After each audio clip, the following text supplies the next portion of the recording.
Kemarin kita sudah belajar mengenai apakah orang percaya harus menderita, kan?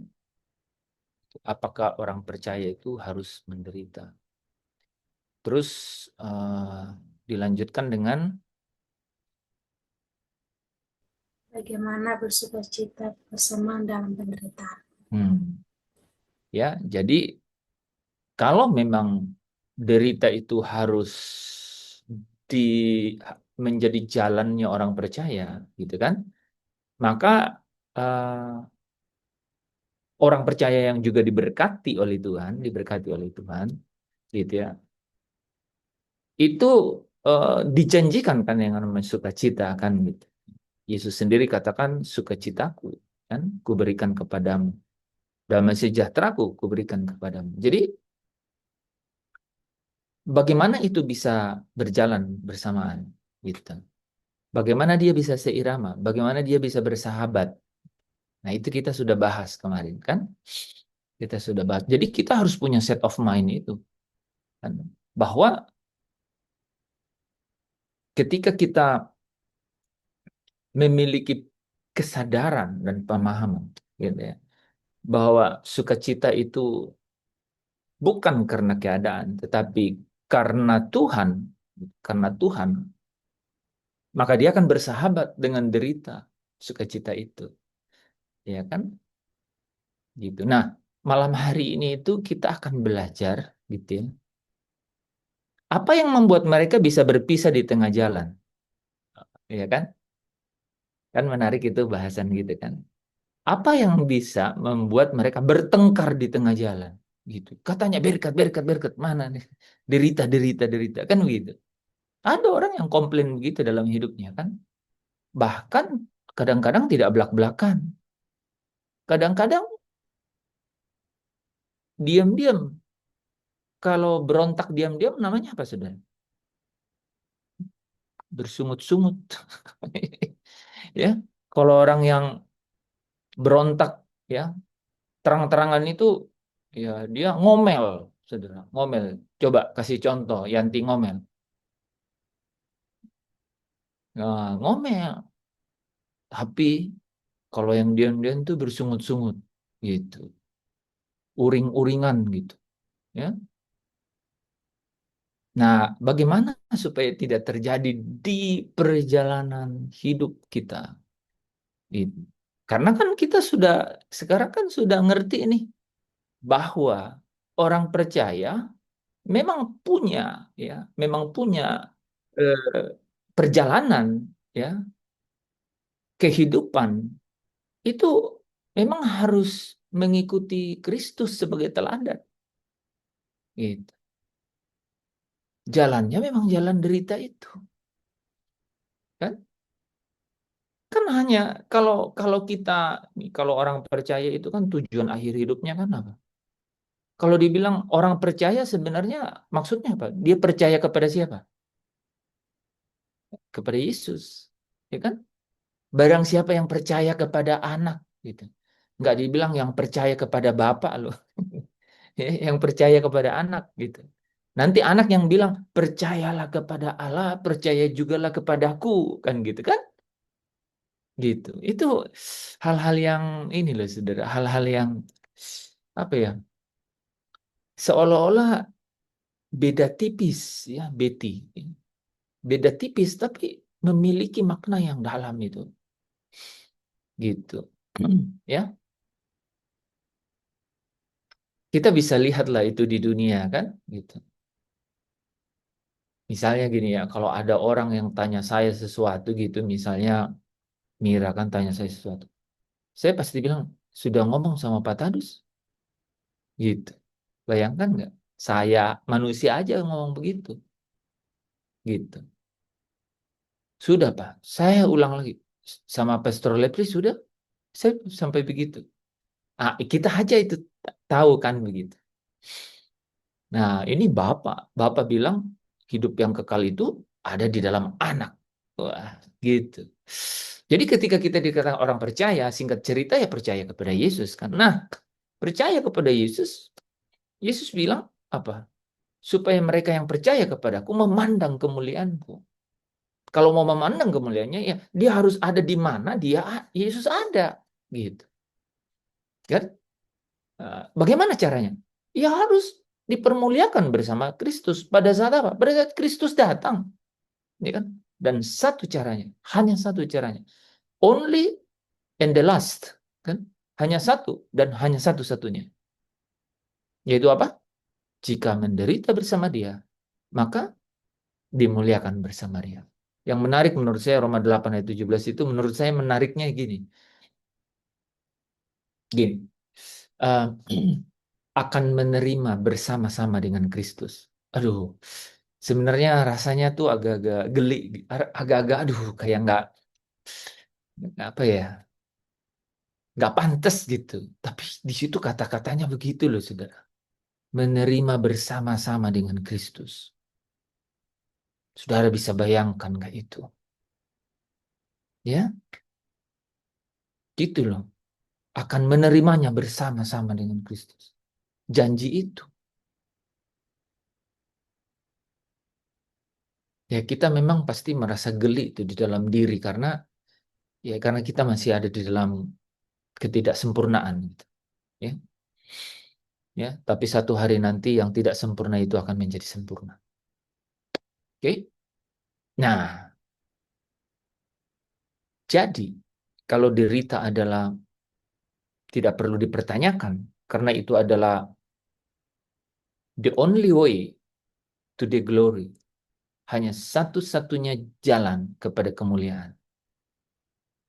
Maka kalau kita semua di sini merindukan melihat kemuliaan itu, wah, udah.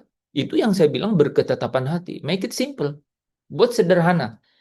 Oh, berarti kita sudah kemarin ini siapa? Siapa? Yandri, Yandri baca itu kan, ya, Mazmur 53 kan. Kita sudah dihina belum? Gitu. Tidak dihiraukan gitu. Seseorang yang penuh sengsara. Saudara terhitung orang yang penuh sengsara? Kalau betul bersukacitalah kan? Gitu. Sulit terima itu ya. Yang sulit itu dagingnya, saudara. Tapi batin saudara nggak sulit terima itu. Betul nggak? Batin saya nggak sulit terima itu. Saya malah, saya, batin saya malah bergelora gitu. Ya, mendengar itu tuh, waduh, gitu. Itu luar biasa. Jadi eh, ini penghiburan. Ini penghiburan. Ya. Sebelum kebaktian penghiburan itu benar-benar terjadi. Ya, saudara tidak ada lagi loh kalau ada kebaktian penghiburan. Nggak ada. Ya, jadi ini penghiburan. Ya, ini penghiburan sebelum ada malam penghiburan untuk saudara. Ya, nyambung nggak sih? Hah? Ini penghiburan sebelum ada malam penghibur. Aduh, kalau saya bilang ke Ko Afi, sebenarnya semuanya udah terjadi ya, udah selesai ya saya bilang ya. Ini cuma acara di dunia aja sebenarnya ya.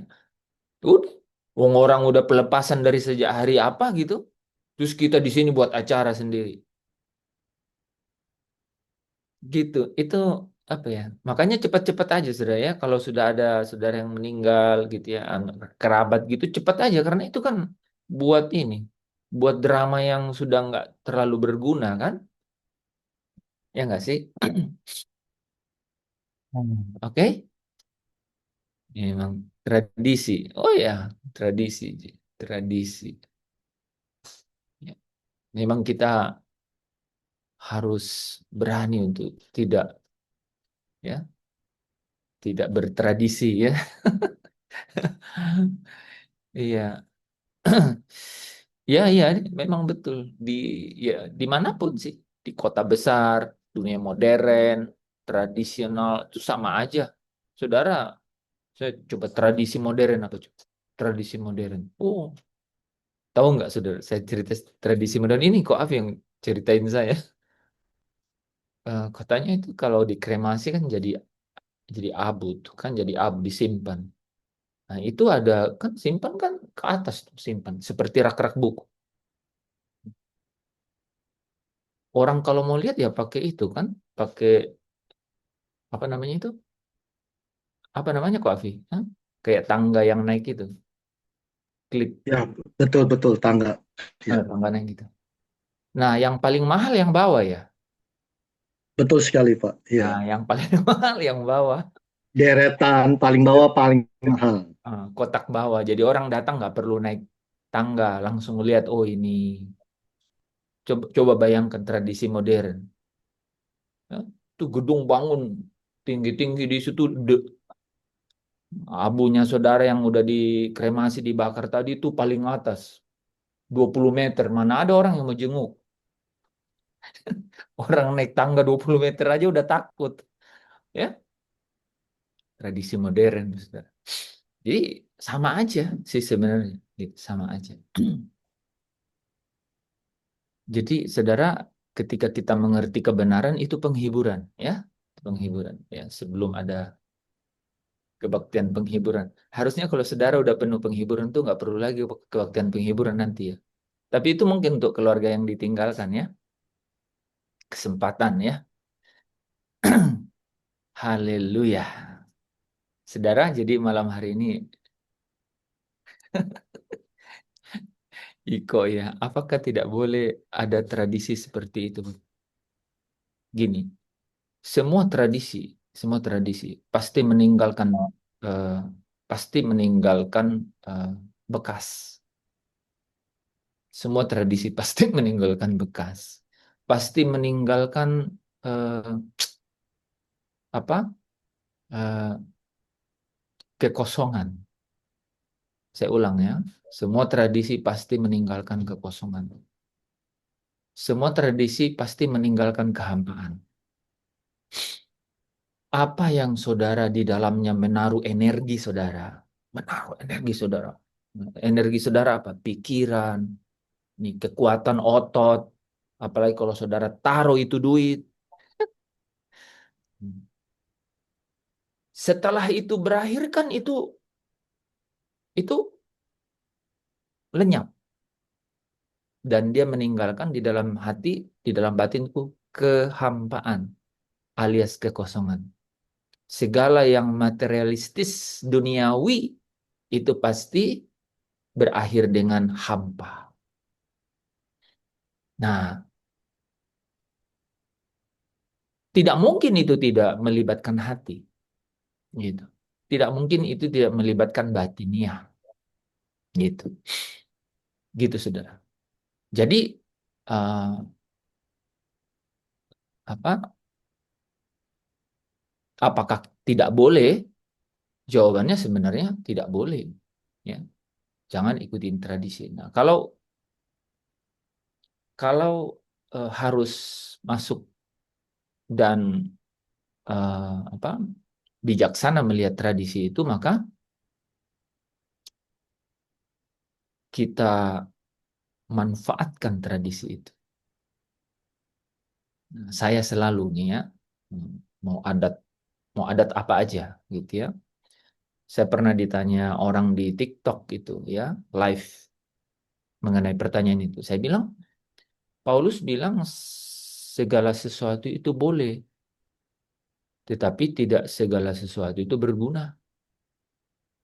Tidak segala sesuatu itu membangun. Nah, kalau begitu kita kita lihat yang berguna dan membangunnya. Nah, saya selalu melihat tradisi itu sebagai kesempatan untuk menjalin yang namanya kekeluargaan, kebersamaan. Ya, orang kumpul toh. Coba bayangkan ada acara apa keluarga meninggal atau keluarga nikah, orang yang nggak pernah ketemu 3 tahun, 4 tahun, 5 tahun tiba-tiba ketemu. Bahkan ada orang yang tidak baku bicara kan. Mereka sudah lama nggak ngomong. Tiba-tiba ada acara itu. Ya, ini udah di peti mati. Dia nangis, aku nangis gitu kan. Ya, wah, akhirnya ini kesempatan kan yang sudah ngomong nggak lama itu langsung nangis aja lah kan. Nggak ngomong, saya maaf ya minta nggak nangis aja. Sambil pelukan, udah pelukan kan udah nggak perlu minta maaf lah artinya udah memaafkan kan. Bayangkan, ya.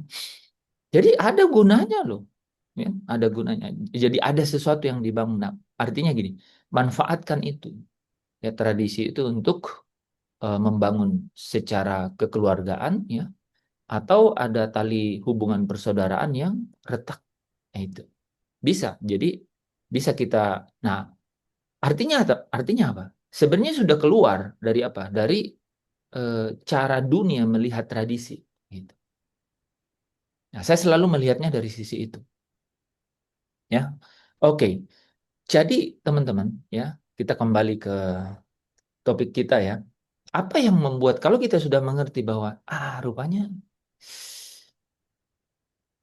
suffering, suffering, suffering, jalan derita itu adalah jalan untuk datang kepada kemuliaan. Maka, nah, kita harus berdamai. Ya, kita emang itu jalannya kita, ya kan? Emang itu jalannya kita. Itu. Nah, kita harus bagaimana melihatnya supaya oh, hanya eh, sukacita ini adalah kawan dekat dengan derita itu. Justru di dalam derita itu, sukacita itu sungguh-sungguh kelihatan sejatinya. Ya, kelihatan sendiri. Jadi sukacita sejati kan adalah ketika kita mempercayai Tuhan, ya kan? Kasihnya Tuhan, ya, eh, kepeduliannya Tuhan, ya, dan apa? Dan eh, kendali atau kedaulatan Tuhan, ya, di tengah-tengah keadaan yang di tengah-tengah apapun keadaannya, kan gitu kan? Di tengah-tengah apapun keadaannya. Jadi artinya apa? Tuhanlah yang menjadi fokus, ya. Kita bersuka cita itu di dalam Tuhan, ya. Bukan, ya, bukan karena keadaan, gitu. Kita sudah bahas itu ya. Nah, jadi kita perlu melihat bagaimana nih, gitu. Bagaimana untuk bisa dia bersama-sama. Nah, dan malam ini secara khusus, bagaimana supaya dia derita dan sukacita ini nggak bertengkar di tengah jalan. Gitu. Artinya, bagaimana supaya tidak seolah-olah ini mereka bukan sahabat gitu. Saya catat ada 4 poin saja, ya. Ada 4 poin. Mengapa eh, orang percaya bisa kehilangan sukacita, gitu, di tengah-tengah penderitaan. Iya, saya catat 3 poin, 4 poin, 4. Pertama, ya, fokus yang salah, fokus yang salah. Nah, itu benar-benar harus didengar. Fokus yang salah. Fokus, dari kata fokus saja berarti ada satu perhatian khusus. Ibrani 12 ayat yang kedua, ya. Mata yang tertuju kepada Yesus.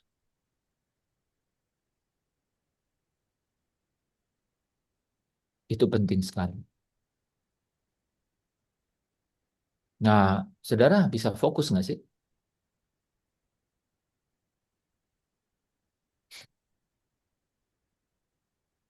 Pernah nggak saudara ditanya? Saudara bisa fokus?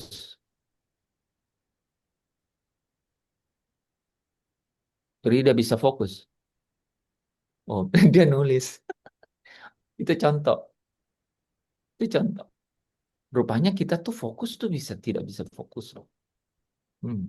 Ya. Makanya sehebat walaupun kita nulis ya, karena kita mau fokus itu kita sampai gini kan. Supaya orang jangan sampai kita coba orang ngomong kita memang catat tapi kita gini. Kita kita kan punya sensitivitas kepekaan. Oh, jangan sampai dia bilang kita nggak dengar toh. Jadi kita sampai gini kan gitu. Ya nggak?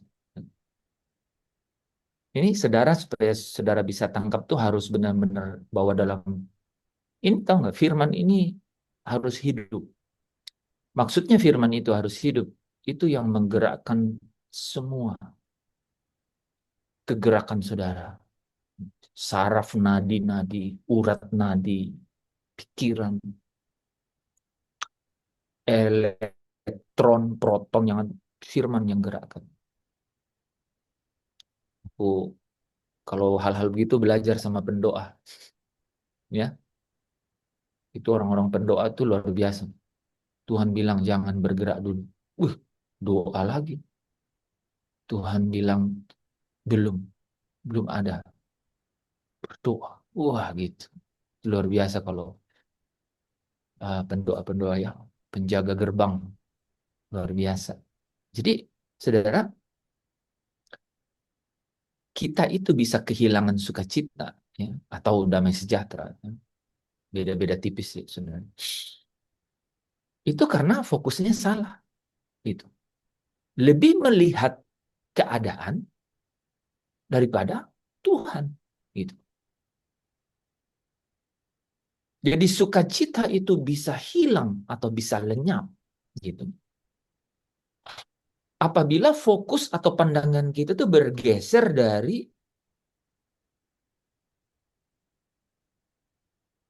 pribadi Allah kepada situasi.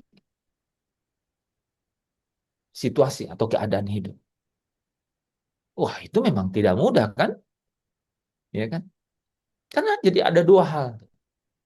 Ini saudara dengan banyak yang saudara dengar ini, saudara udah mulai langsung bisa sense, refleksi secara pribadi. Sukacita itu bisa geser tuh, ya.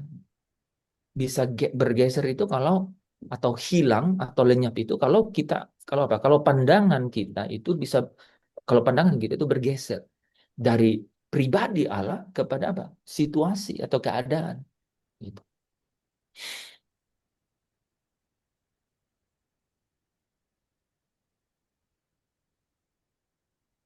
Nah, mari kita uh, lihat beberapa poin. Kenapa fokus orang bisa salah? Kenapa fokus orang bisa geser? Gitu. Kenapa? Kenapa? Apa yang menyebabkan? Ya, apa yang menyebabkan?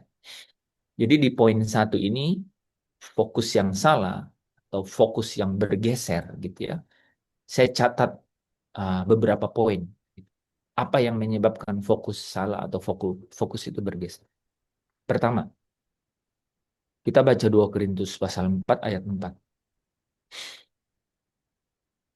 2 Korintus pasal 4 ayat yang keempat.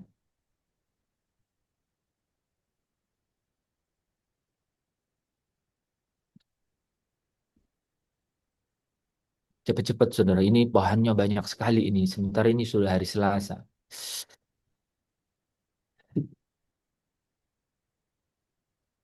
Tapi saudara harus seperti makan kacang ya.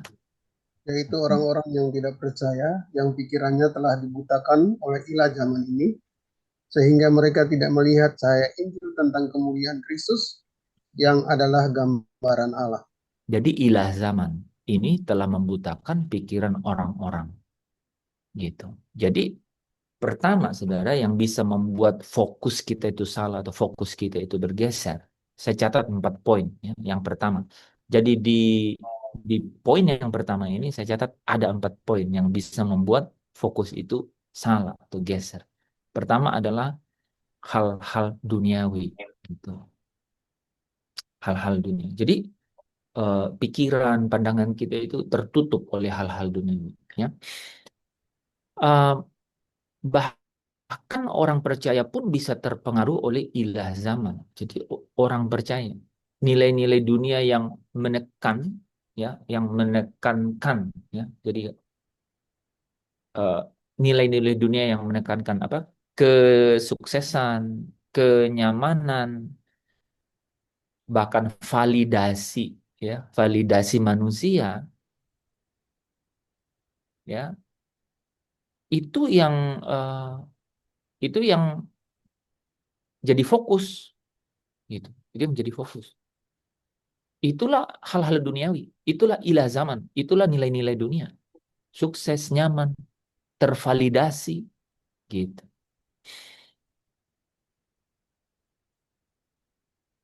Akibatnya ya kita lebih sibuk untuk urusin kenyamanan, kesuksesan, dan tervalidasi gitu.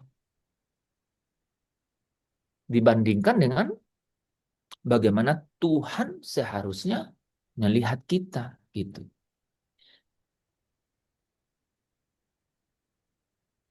Ini orang-orang percaya. Jadi mereka tahu bahwa Tuhan itu memang penting. Tetapi karena disibukkan oleh hal-hal mengenai sukses, mengenai nyaman, dan mengenai penerimaan orang. Gitu. Coba catat itu yang ini. Sukses, nyaman, dan diterima oleh orang. Gitu. Ada orang yang kenyamanannya belum cukup kalau dia belum merasa dia dihormati gitu, dia dianggap gitu, dia diterima gitu, ada respect gitu. Kan tragis sekali hidup ya orang gitu. Itu nggak pernah berakhir loh saudara. Ya, saudara mau bisa operasi plastik sampai ya ke Korea itu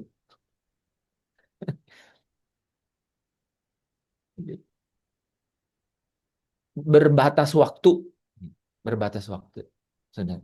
Ya, berbatas waktu. Kalau terus dioperasi, akhirnya jadi robot, kan? Karena bagian dalamnya udah rapuh, di luarnya yang dipoles, gitu. Ya, pikiran penuh dengan apa? Karena sukses, ya kerja, kan harus kerja, kerja, kerja gitu, kan? Supaya sukses. Apa itu katanya? Pergi, pergi pagi, pulang malam. Saudara pasti pernah rasakan yang saya bilang ini, kan? Ya, pasti saudara rasakan gitu. Bangun pagi-pagi, pulang larut malam, bawa pulang ke rumah capek, gitu, ya kan? Nggak ada yang lain gitu, sudah. Gitu. Sementara Alkitab bilang apa? Dia memberkati yang dikasihnya pada pada waktu saat tidur. pada waktu tidur. Jadi kita mau percaya yang mana, gitu, ya kan? Coba, memang memang memang menarik, saudara, ya itu, ya. Kecuali nggak ada ayatnya tuh, orang masih boleh argumen. Tapi ayat keluar, coba orang orang mau ngomong apa lagi, ya? Sia-sialah kamu bangun pagi-pagi, tidur larut malam, sementara dia memberkati ya yang dikasihinya. Itu sebenarnya ya, kenapa kita nggak mempertaruhkan hidup kita dengan firman itu? Betul tidak? Gitu, ya. Jadi pikiran penuh dengan apa yang menjadi target, apakah itu pekerjaan gitu, ya, kesuksesan, apa yang menjadi target hidup kita gitu. Ya, di zaman sekarang ini media sosial gitu. Media sosial jadi seperti ukuran gitu, kan? Berapa like, berapa followers, berapa subscriber kan gitu. Ya, pikirannya dipenuhi oleh kesibukan tentang hasil-hasil itu. Nilai-nilai dunia, ilah zaman, itu bisa membutakan, membutakan, menjerat orang di situ. Sehingga apa? Sehingga tidak ada lagi waktu, tidak ada lagi, ya, tidak ada lagi waktu, apalagi fokus. Sebenarnya saudara tahu nggak? Walaupun tidak, walaupun tidak selalu demikian, tetapi nih, kalau saudara mau tahu apakah saudara fokus terhadap sesuatu, berapa banyak waktu yang saudara spend atau habiskan untuk sesuatu itu. Itu. Jadi bisa saudara ukur dengan itu, ya.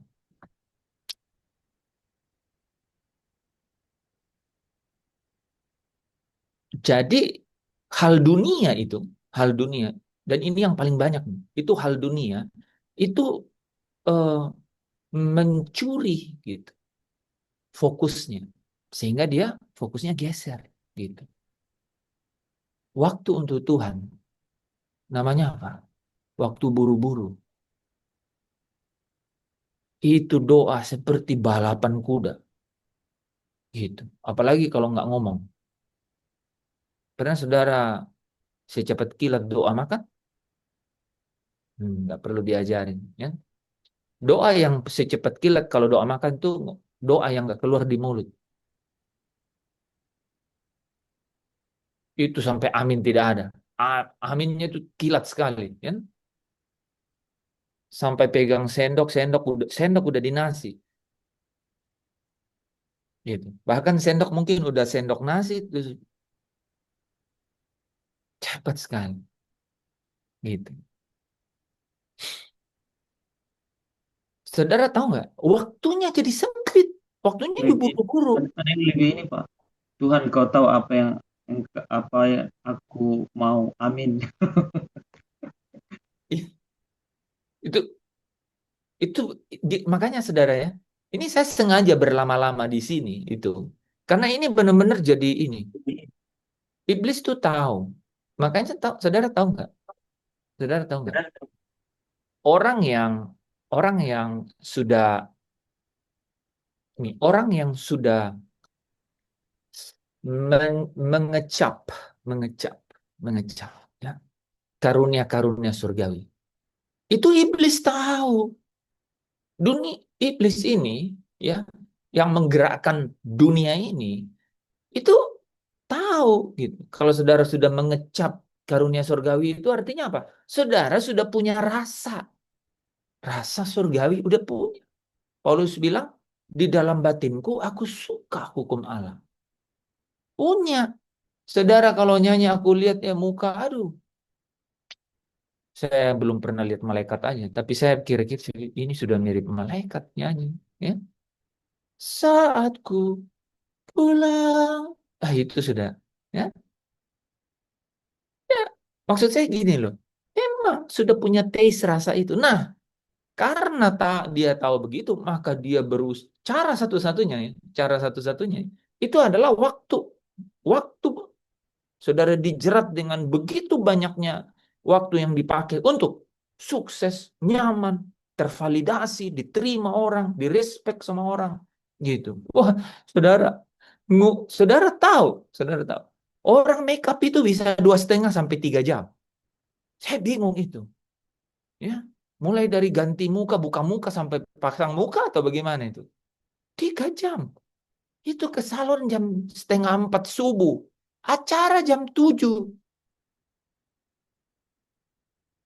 Makanya saya punya model kayak gini kan. Model ini 5 menit jadi. Ya. Mulai dari cukur sampo sampai pakai gel. Ini masih pakai gel sudah. Ya, nah, relatif, tapi jangan direlatifkan, apa? Jangan apa ya? Gini loh. Memang relatif, tetapi jangan terjerat gitu. Jangan terjerat. Jangan kehilangan fokus.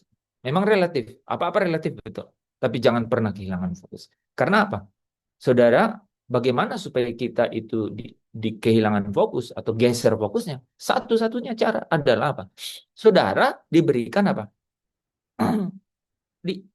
Ditarik kepada satu fokus yang lain gitu. Fokus yang lain. Itu apa? Sukses gitu kan. Nyaman gitu. Tervalidasi oleh lingkungan gitu, dianggap, diterima gitu. Gitu. Sehingga apa? Banyak waktu yang dikorbankan untuk itu, yang kemudian diberikan. Sehingga apa? Waktu untuk Tuhan, waktu sisa gitu, waktu buru-buru gitu, gitu ya. Waktu copy paste, bisa begitu kan? Karena buru-buru, wah gitu.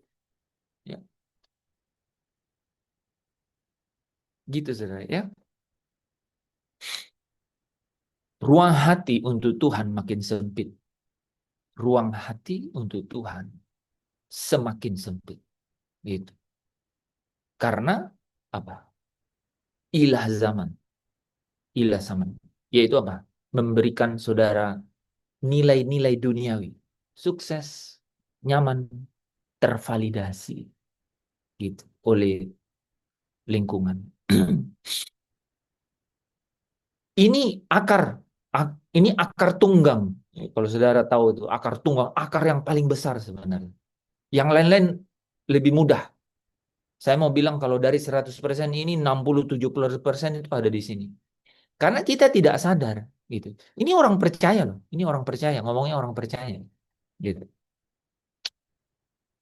Jadi saudara, hal yang pertama membuat kita fokus, kita geser fokus kita apa itu salah itu adalah karena kita terperangkap oleh hal-hal dunia. Kita tertutup pandangan rohaninya oleh hal-hal duniawi gitu, oleh ilah zaman.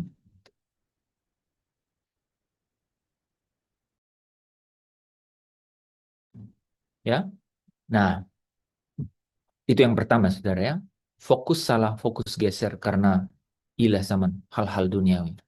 Yang apa? Menjerat ya, yang memakai waktu saudara sebanyak-banyaknya sehingga apa? Ruang hati saudara untuk Tuhan itu semakin sempit. Yang kedua, apa yang membuat fokus kita geser atau salah? Karena tidak membangun kebiasaan untuk eh,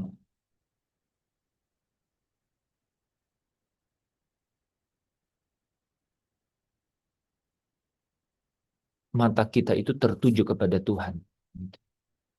Jadi tidak membangun kebiasaan, tidak dibiasakan. Nah, hal itu tidak terjadi secara otomatis, ya. Harus dengan cara disiplin. Nah, makanya bagus tuh, ya. Saudara diimbangi loh. Saudara ditolong, dibantu, ya. Saya lihat ya, Pastor Lepri ya, sering tuh tegur kan, Rida belum kirim renungan, gitu misalnya ya. Contoh aja ya, gitu. Disuruh disiplin, saudara bayangkan nggak ngirim renungan 365 hari. Kalaupun bolong 5 hari masih 360. Itu cara maksa diri itu. Gitu. Itu cara maksa diri. Gitu. Saudara mungkin kata-katain mentor, kata-kata. Tapi itu cara untuk membiasakan diri. Nah, jadi fokus yang salah atau fokus yang geser itu apa? Itu karena apa? Karena kita tidak membiasakan diri memandang kepada fokus yang benar, yaitu apa? Tuhan. Gitu. Dan itu harus selalu dilatih ya dengan cara disiplin gitu. Banyak orang kehilangan fokus karena tidak melatih diri untuk apa? Memandang atau mata yang tertuju kepada Yesus. Ibrani 12 ayat yang kedua. Marilah kita melakukannya dengan mata yang tertuju kepada Yesus. Itu bicara mengenai apa? Perlombaan yang diwajibkan gitu. Ya.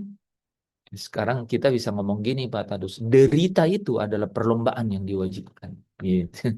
Untuk apa? Untuk sampai kepada kemuliaan. Dan caranya adalah biasakanlah diri, latihlah diri, ya, mata tertuju kepada Yesus. Gitu. Lewat doa, ya, merenungkan firman, gitu, dan bersekutu dengan fokus kita, yaitu Tuhan, dalam apa? Worship, penyembahan, gitu. Ya. Doa, firman, penyembahan, gitu ya. Nah, supaya apa, saudara? Supaya dengan kebiasaan itu, nah ini saudara, dengan kebiasaan itu, dengan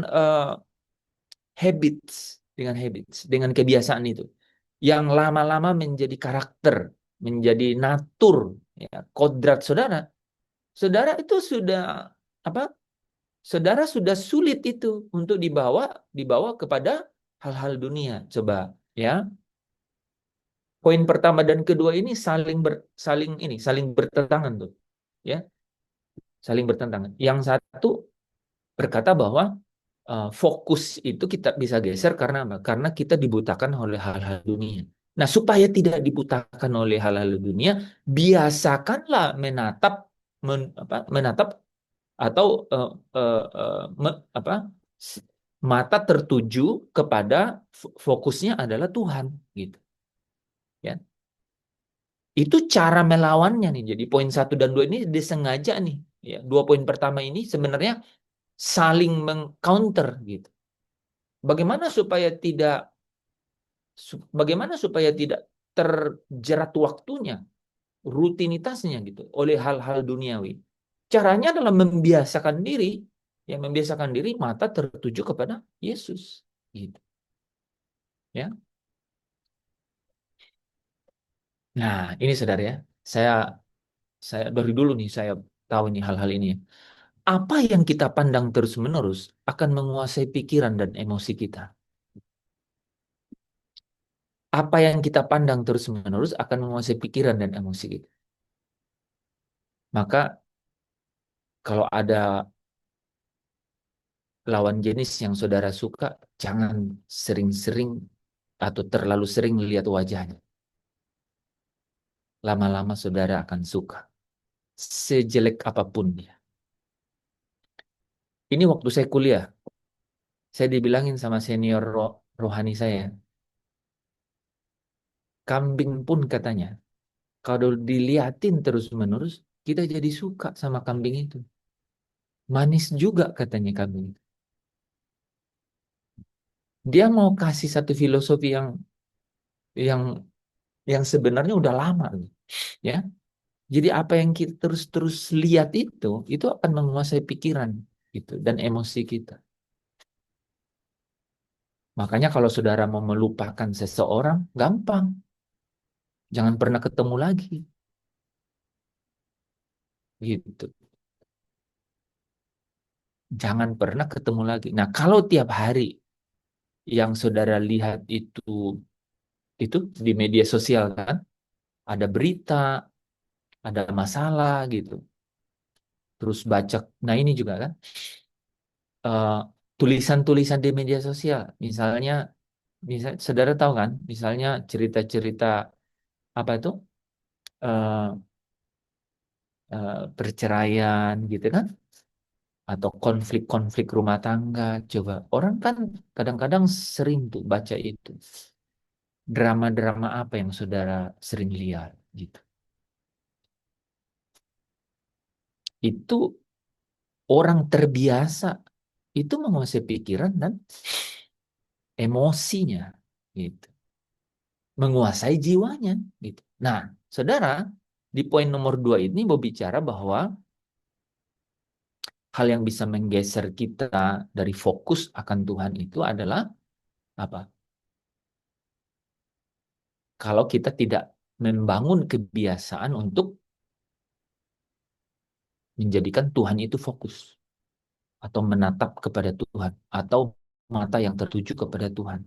Itu melalui doa, melalui firman, melalui penyembahan. Nah, ini 2 hal yang saudara bisa bandingkan. Yang pertama itu kebiasaan atau waktunya itu eh, habis untuk masalah sukses, masalah nyaman, masalah eh, dianggap orang, tervalidasi oleh lingkungan, oleh media sosial.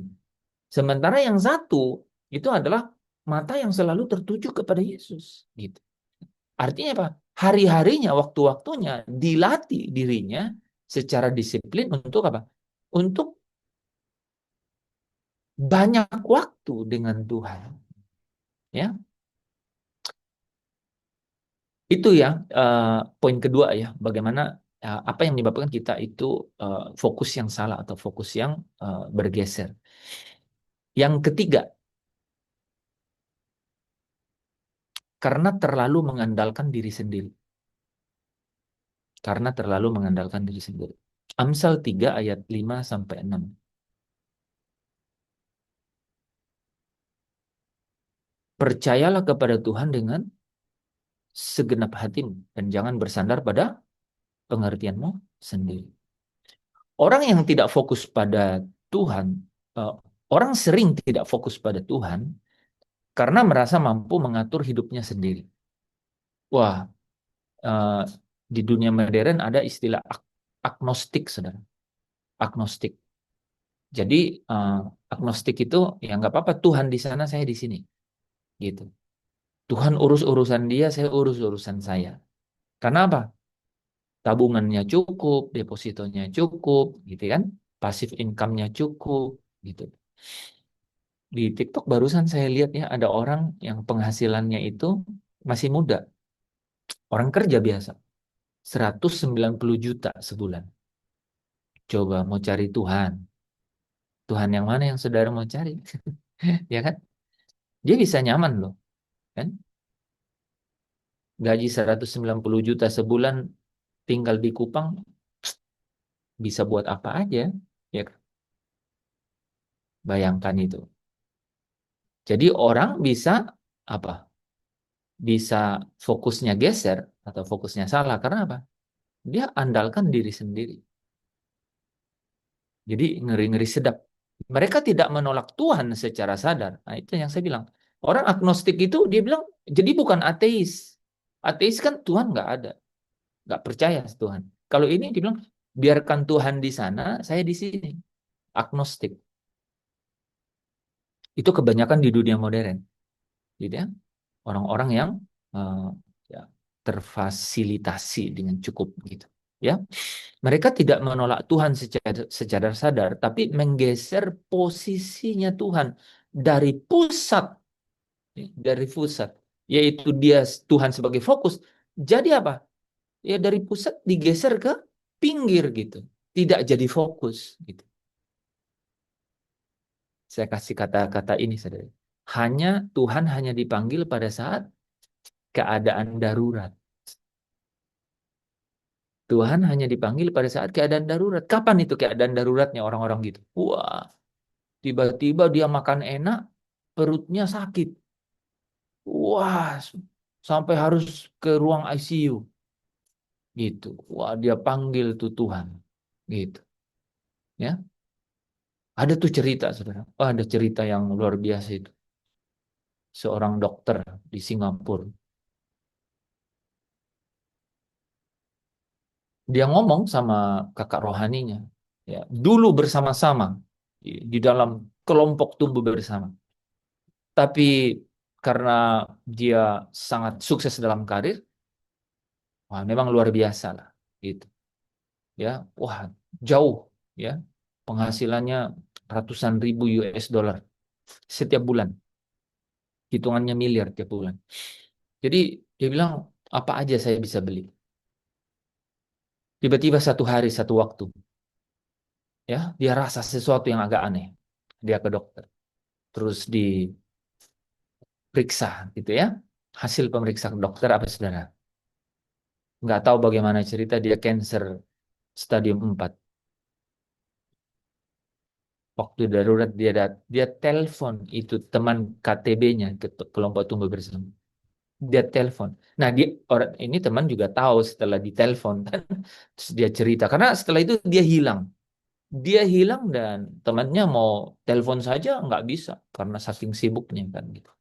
Saudara, fokus kita bisa geser, bisa salah karena apa? Karena terlalu andalkan diri sendiri dan itu bisa terhilang. Mereka-mereka ini sadar bahwa Tuhan itu ada, ya. Tetapi apa? Tuhan hanya dibutuhkan pada saat-saat waktu darurat. Bisa saja bukan dirinya sendiri, mungkin keluarganya, mamanya, anaknya. Gitu. Dia datang sama Tuhan dalam keadaan yang gitu. Jadi hatinya tidak lagi bergantung kepada Tuhan, yang jadi fokus itu,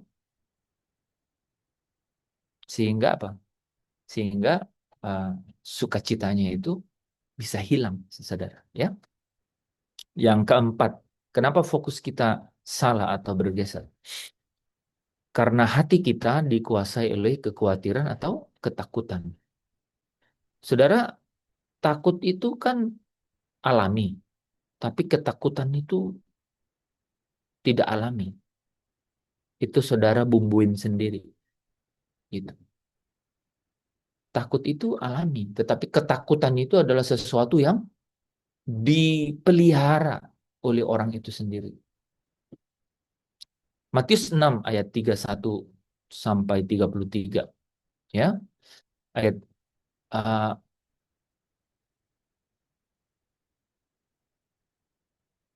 janganlah kamu khawatir, ya. Janganlah kamu khawatir, ya.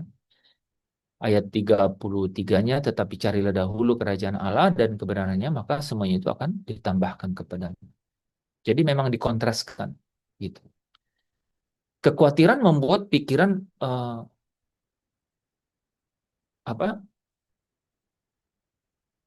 selalu berputar di bagaimana ya nanti, gitu. Ya, bagaimana nanti? Itu berlawanan dengan harusnya kita bertanya, atau meyakinkan diri bahwa Tuhan ada sebagai pemelihara hidup. Tuhan ada pemegang kedaulatan segala sesuatu, gitu. Jadi berserah diri, gitu. Ini sering juga nih menghantui orang, gitu ya. Kekhawatiran, ketakutan, gitu. Jadi ketika hati kita dikuasai oleh kekhawatiran atau ketakutan, maka fokus kita pasti bergeser dari janji Allah kepada apa? Kepada hal-hal yang kita khawatirkan itu, gitu. Itu kemungkinan-kemungkinan yang terburuk, gitu. Kita pikirkan, gitu. Nah ini nih contoh ya. Saudara, kan kita sering tuh berandai-andai di dalam kekhawatiran itu. Dan itu kita pikirin kemungkinan terburuk. Nanti gimana kalau begini? Gimana kalau gini? Gimana ya? Gitu. Nanti kalau itu dosen nggak datang, nanti kalau dia, aduh, nanti itu. Ngapain? Makanya saya pernah katakan begini ya. Mengulang-ulang hal positif itu bagus kan, gitu. Apalagi merenungkan itu salah satu cara merenungkan, saudara, adalah saudara mengimajinasi itu berulang-ulang, merenungkan. Merenungkan atau memikirkan berulang-ulang mengenai kebenaran firman itu akan menolong saudara untuk masuk dalam pertumbuhan spiritual secara rohani. Hal yang sama nih saudara, hal yang sama.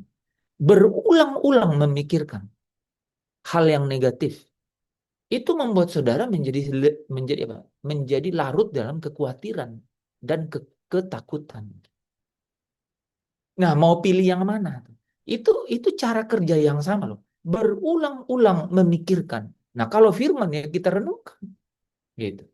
Tetapi kalau kita memperkirakan, memfantasikan hal yang terburuk yang bisa terjadi, aduh nanti saya nggak lulus, nanti. Coba bayangkan, ya nggak usah dipikirin, gitu. Nah, ada orang yang ya ya ya bisa memiliki pola juga di situ kan. Dia bisa menjaga dirinya dari kalau udah mikir hal-hal yang lain itu dia hindari, gitu. Ya. Oke.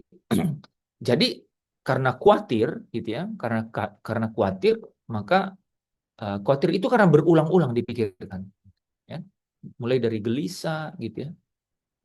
Mulai dari bimbang, gelisah, khawatir sampai takut, gitu. Nah, itu 4 hal ya, saudara, yang membuat kita itu salah fokus atau fokus kita geser, gitu. Dan hal itu yang membuat kita bisa kehilangan sukacita di tengah uh, proses atau perjalanan derita seorang percaya. Padahal seharusnya kita harus tetap bersukacita di dalam apa? Di dalam apa? Di dalam jalan derita itu. Anggaplah sebagai kebahagiaan kalau kamu jatuh dalam berbagai cobaan. Anggaplah sebagai uh, apa? Sukacita, gitu. Kalau kamu jatuh dalam berbagai-bagai pencobaan. Karena itu apa katanya? Itu akan memurnikan iman sampai kamu jadi utuh, sempurna dan tidak kekurangan satu apapun. Harusnya demikian. Tapi bisa, ya, bisa kehilangan karena apa? Fokus kita geser. Yang kedua, apa yang membuat kita bisa, tadi itu 4 poin di poin pertama ya. Yang kedua, apa yang membuat kita bisa kehilangan? Yang kedua adalah hati yang tidak percaya akan kasih Allah dan kedaulatan Allah. Allah yang peduli dan Allah yang berdaulat, gitu ya. Itu yang bisa membuat uh, apa? Sukacita kita hilang. Sementara Yohanes 14 ayat 1 katakan apa? Janganlah gelisah hatimu. Percayalah kepada Allah, percaya jugalah kepada aku. Ketika kita mulai meragukan bahwa Allah memegang kendali atau sungguh-sungguh mengasihi kita, maka apa yang muncul, saudara? Takutan, gitu. Bisa sampai putus asa, kan? Kita lupa bahwa sekalipun kita lupa bahwa di dalam segala keadaan, gitu, segala situasi, itu Tuhan bekerja untuk mendatangkan kebaikan. Roma 8 ayat 28 ya. Kita tahu sekarang bahwa Allah turut bekerja di dalam segala sesuatu untuk mendatangkan kebaikan. Gitu. Jadi hati yang tidak percaya kepada apa? Kepada kasih kemurahan Allah dan apa? Kedaulatan Allah. Tidak percaya pada bahwa Allah peduli dan Allah berdaulat. Bahwa dia sanggup melakukan segala sesuatu dan tidak ada rencananya yang gagal. Gagal untuk percaya. Gagal untuk percaya. Jangan gagal untuk percaya. Dan itu pasti juga ya. Ketika situasi tidak sesuai harapan, banyak orang mengira Tuhan diam. Padahal ia bekerja di balik semua itu untuk mendatangkan kebaikan. Karena sering kita kan tidak melihat hasil langsung, gitu. Jadi kita jadi tidak percaya dan meragukan Tuhan, ya. Padahal di dalam keadaan-keadaan seperti itu iman kita sedang dimurnikan. Percaya walaupun tak melihat, ya. Ada lagunya itu ya.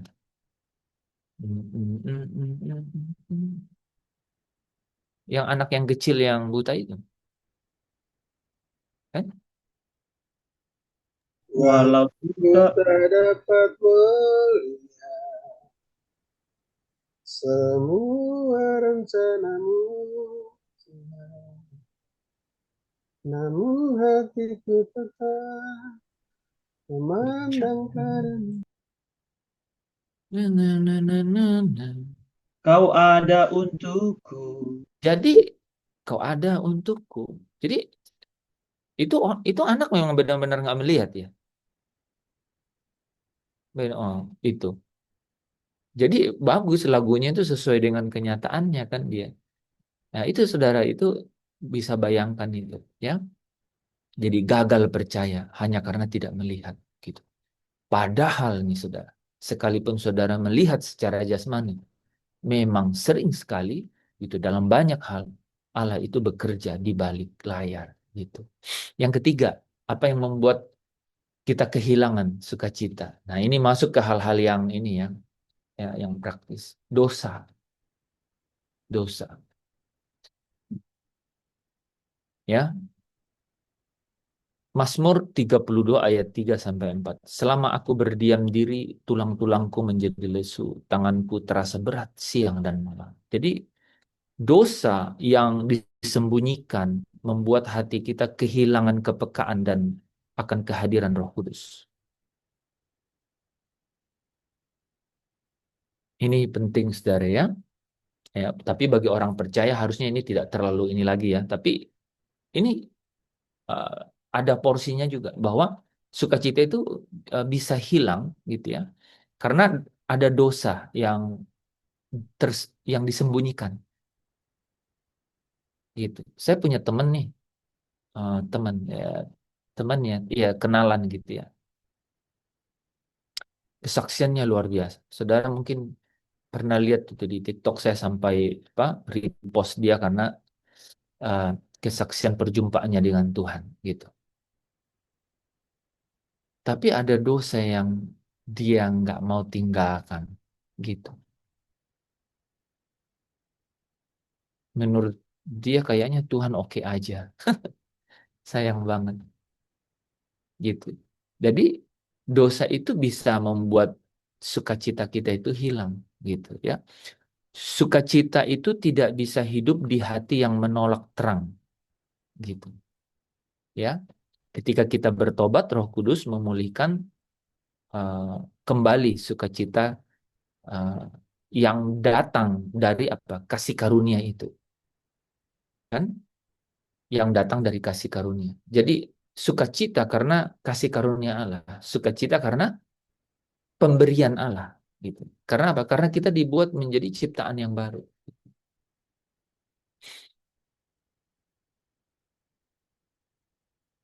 Dia akan hilang itu, ya. Dia akan hilang kalau apa?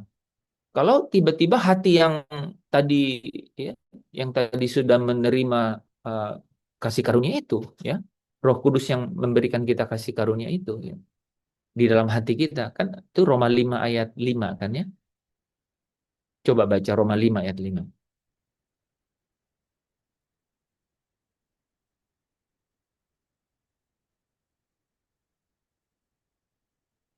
Dan pengharapan itu tidak mengecewakan.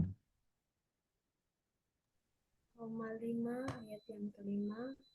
Pengharapan tidak mengecewakan karena kasih Allah telah dicurahkan di dalam hati kita oleh Roh Kudus yang telah dikaruniakan kepada kita. Iya, jadi kasih karunia Allah itu telah dicurahkan oleh Roh Kudus.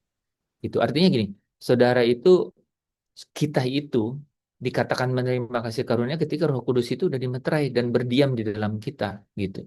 Nah, bayangkan kalau ada dosa yang masih disembunyikan.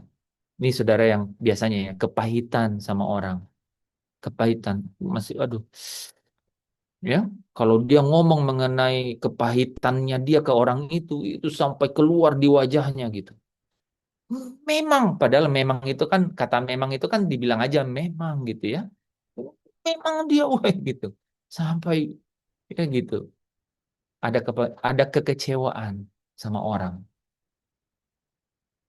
Lebih dalam lagi ada luka, luka batin gitu. Ibrani 12 ayat 15 katakan apa? Jagalah supaya jangan tumbuh akar yang pahit yang menimbulkan kerusuhan dan mencemarkan banyak orang. Jagalah supaya jangan tumbuh akar yang pahit. Ibrani 12 ayat 15. Ya. Kepahitan dan dendam adalah racun yang memadamkan sukacita. Wah, itu menarik ya saudara ya. Jadi kita bisa minum air sukacita tapi ada racun di dalamnya.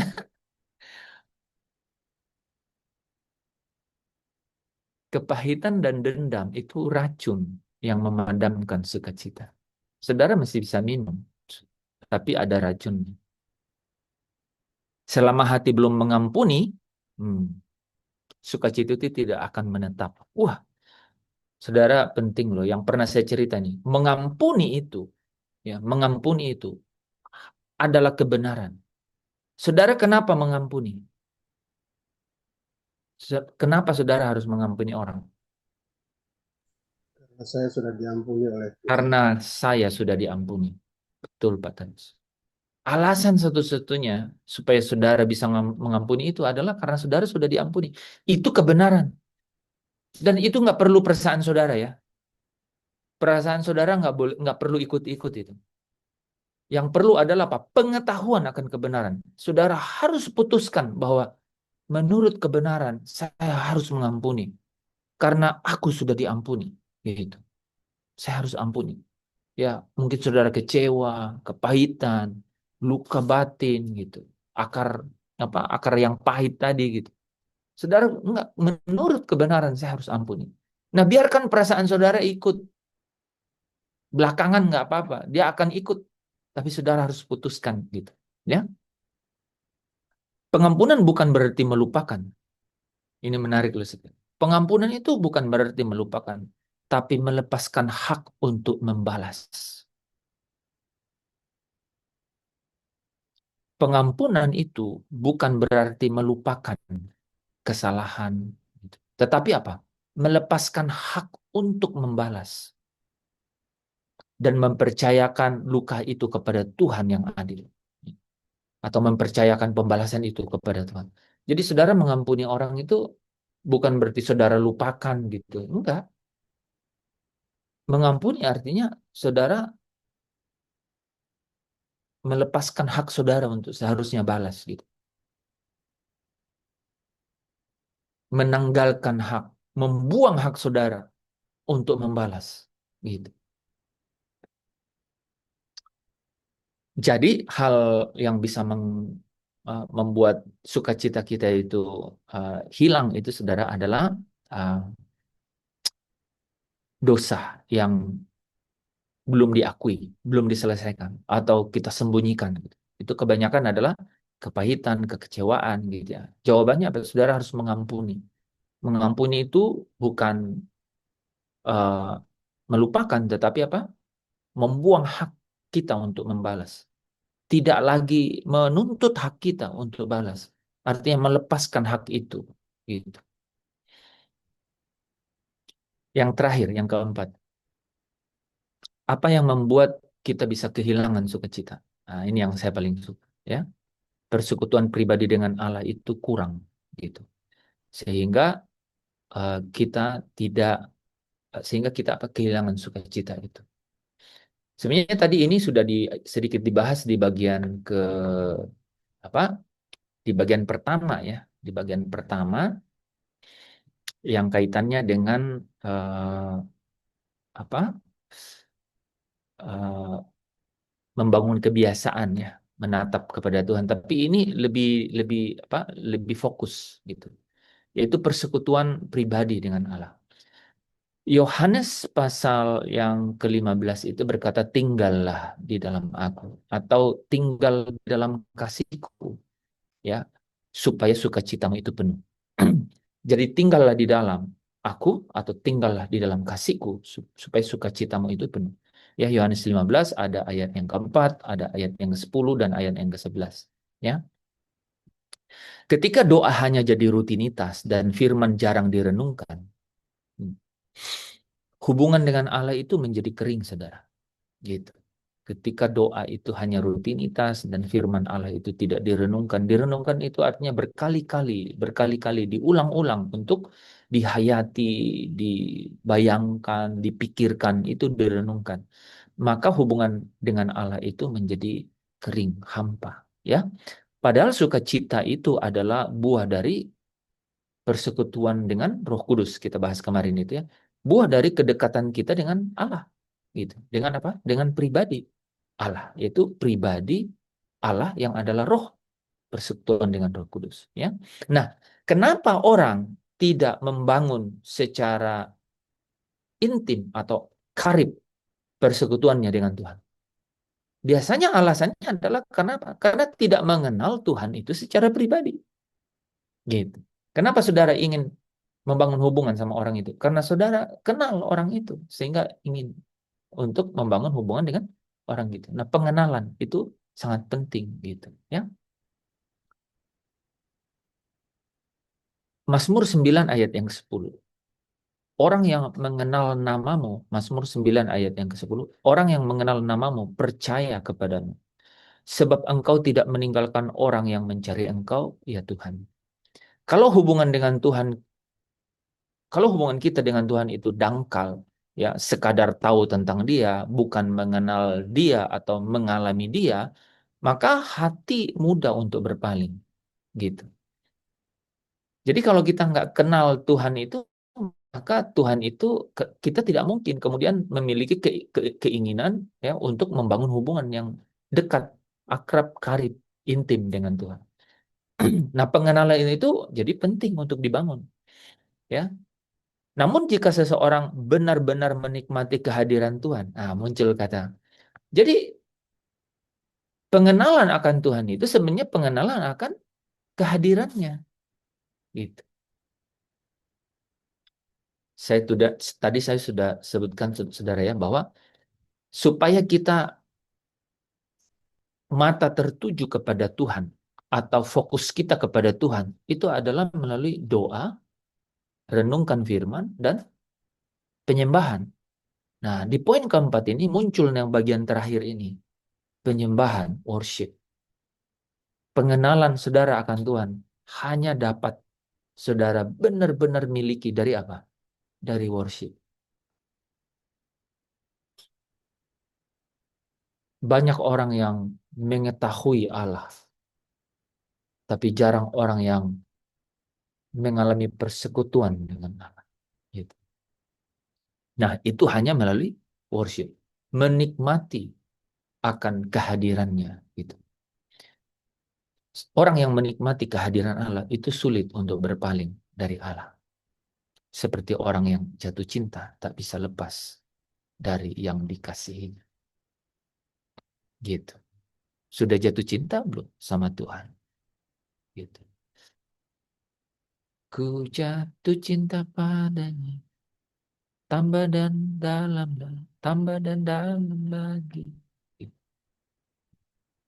Itu nggak bisa dibuat-buat, saudara. Nggak bisa berdua, nggak bisa, nggak bisa korporat, nggak bisa.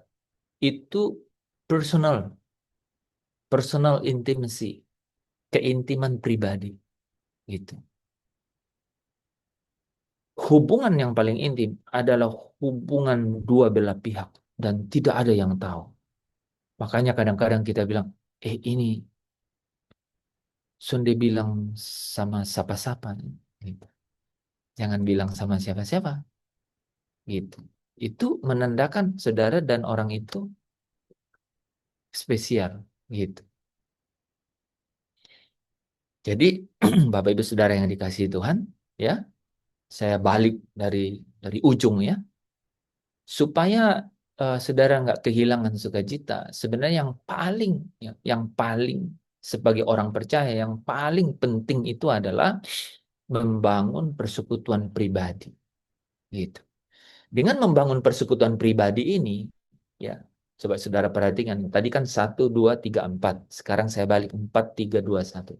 Dengan membangun persekutuan pribadi intim karib, gitu, menikmati hadirat.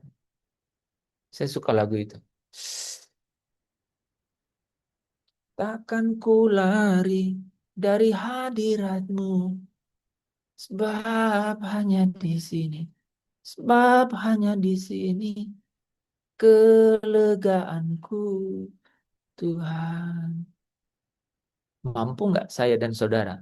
Pengalaman pribadi saudara itu mampu nggak berkata bahwa sebab hanya di sini, ya? Sebab hanya di sini, betul nggak? Bahwa tidak ada tempat lain. Itu itu very personal. Itu personal banget itu, saudara. Orang nih, dunia boleh buat guncang kehidupan saudara. Orang lain juga boleh buat ya traumatik di dalam hidup saudara. Tapi kalau saudara punya itu, sebab hanya di sini kelegaanku, Tuhan. Saya menyebutnya dwelling place, tempat nyaman di hadirat Tuhan. Gitu. Tempat nyaman di mana saya bisa berdiam. Saudara tahu kata dwell in? Dwell in itu, nih, ada kata stay. Stay dalam bahasa Inggris. Stay itu kalau kita tinggal di hotel, kita bilang stay for 2 days gitu.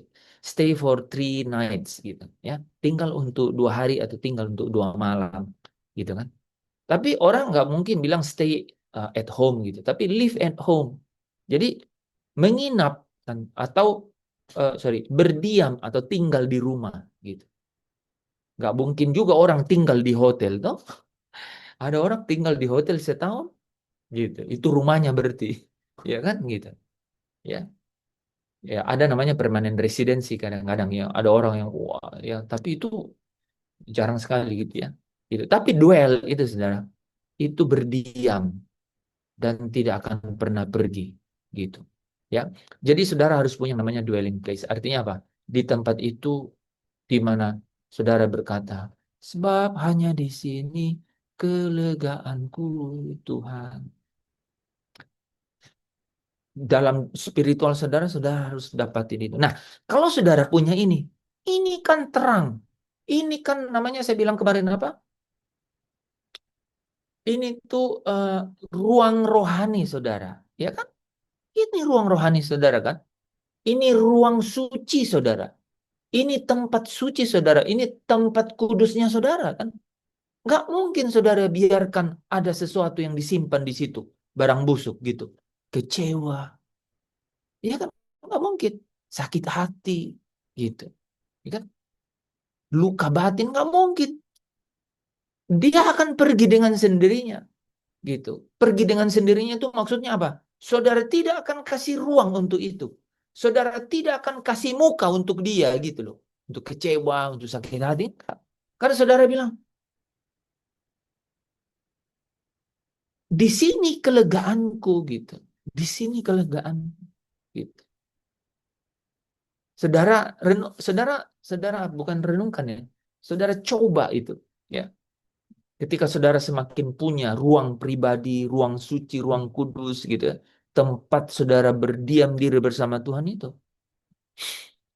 Poin ketiga tadi nggak dapat ruang, dosa nggak dapat ruang, gitu, ya, nggak dapat ruang. Yang ketiga, poin yang ketiga tadi apa? Nah,